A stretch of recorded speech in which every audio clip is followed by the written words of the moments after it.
Supreme court 52వ CJI BR Gavai పదవీకాలం ఆదివారంతో ముగినుంది. శని, ఆదివారాలు కోర్టుకు వీకెండ్ కావడంతో గవాయ్ శుక్రవారం తన చివరి రోజు విధులకు హాజరయ్యారు. అయితే సుప్రీంకోర్టు చరిత్రలో అతి తక్కువ కాలం 6 నెలలు సీజేఐగా పనిచేసిన ఘనత గవాయ్కే దక్కుతుంది. అలాగే మొదటి బౌద్ధ, రెండవ దళిత సీజేఐగా చరిత్ర సృష్టించారు గవాయ్. అయితే మానవ విలువలు, పర్యావరణం, ప్రకృతి వంటి అంశాలపై ఎంతో క్లారిటీతో ఉండే సీజేఐ గవాయ్ జీవితంలో ఒక చీకటి రోజు కూడా ఉంది. ఈ ఏడాది అక్టోబర్ 6న సీజేఐ బీఆర్ గవాయ్ పై 71 ఏండ్ల అడ్వకేట్ రాకేష్ కిషోర్ షూ విసరడానికి ప్రయత్నించాడు.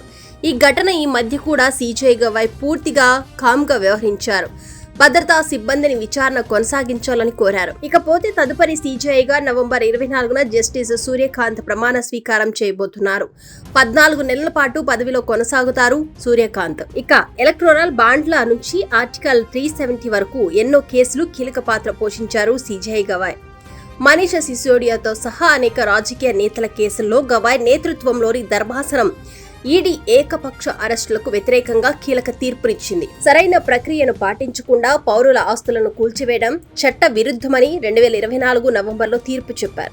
అలాగే ఎలక్టోరల్ బాండ్ల పథకాన్ని రద్దు చేసిన ధర్మాసనంలో జస్టిస్ గవాయ్ సభ్యుడిగా ఉన్నారు. కాశ్మీర్ కు సంబంధించిన కేంద్రం ఆర్టికల్ 370 రద్దును సమర్థించిన మరో రాజ్యాంగ ధర్మాసనం డిసెంబర్ 2023లో ఆయన సభ్యుడిగా కూడా ఉన్నారు. 2016లో నోట్ల రద్దు నిర్ణయాన్ని సమర్థిస్తూ ఆయన మెజార్టీ అభిప్రాయాన్ని రాశారు. 16 ఏళ్లు హైకోర్టు న్యాయమూర్తిగా పనిచేసిన తర్వాత 2019 మే 24న సుప్రీంకు చేరారు.